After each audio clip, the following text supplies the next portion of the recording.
I'm not saying you did not do your duty, please understand, but my point is, as a congressman who trusted what I was being told, I'm not on the Intelligence Committee, Senator Dorgan, but I am on the Armed Services Committee, and I was being told this information, and I wish I'd had the wisdom then that I might have now. I would have known what to ask.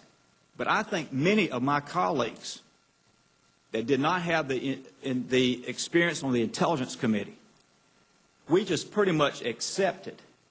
So where along the way, how did these people so early on get so much power that they had more influence in those in the administration to make decisions than you, the professionals?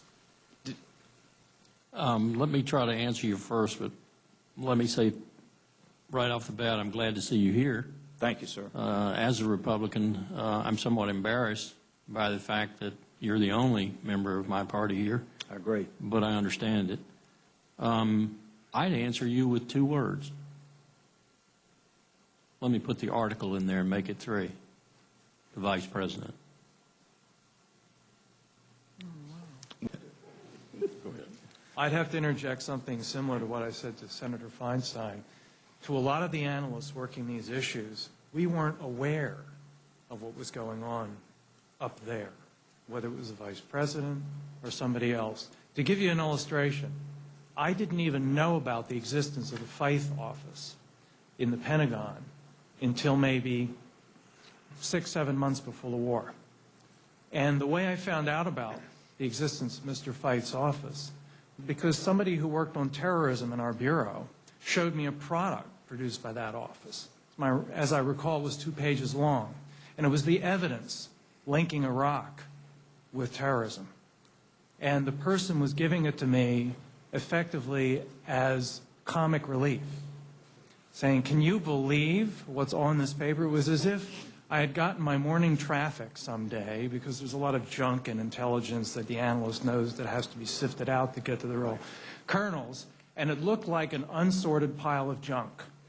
And this is one reason the Feith office, which does relate to the Secretary of Defense and then to others, becomes extremely important. I didn't go into it in what I read here. It's in my written testimony.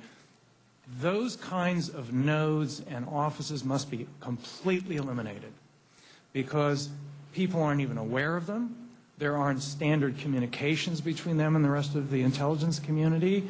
And more importantly, there has been no vetting of their personnel, whatsoever, for professionalism, for experience in that field. That office basically was writing intelligence, which was getting far more attention than a lot of what Carl and I, were working on.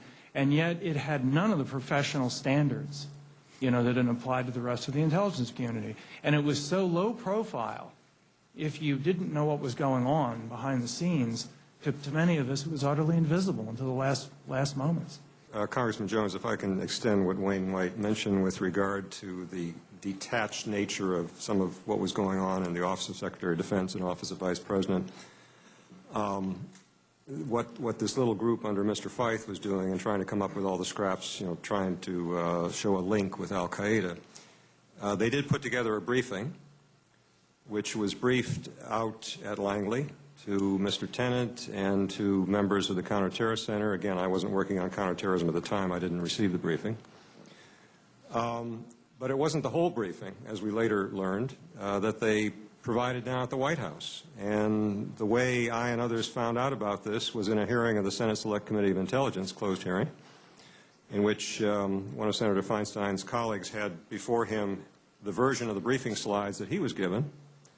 And my colleague, who was then Deputy Chief of the Counterterrorist Center, had the version that he was given. And the version that came to the intelligence community was missing the couple of slides that were devoted to criticizing the community for how they were missing this big link between Saddam and al-Qaeda. And here's what the intelligence community is doing wrong and why their analysis on this is so poor. This was never briefed to Mr. Tennant or to the Counterterrorist Center. It was briefed down at the White House. And only thanks to one of the members of the Senate Intelligence Committee did we ever find out about it. But if I could just add one more, and I would disagree with my friend Carl Ford on this. That group wasn't established because the intelligence community wasn't doing its job. It was doing its job rather intensively and devoting a great deal of effort, particularly the Counterterror Center, again, I wasn't in it at the time, to this whole issue of Iraq and al-Qaeda because they were asked so many questions again and again and again and again and again. So they wrote a bunch of papers. It wasn't that they didn't do the good analysis or come up with the specific evidence. It's that the policymakers, these particular ones in the Office of Secretary of Defense, didn't like the answer.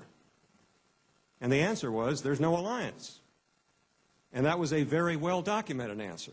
And there was a lot of other information that pointed in an opposite direction from all these scraps that Mr. Feith's office put together and we later read about in the Weekly Standard.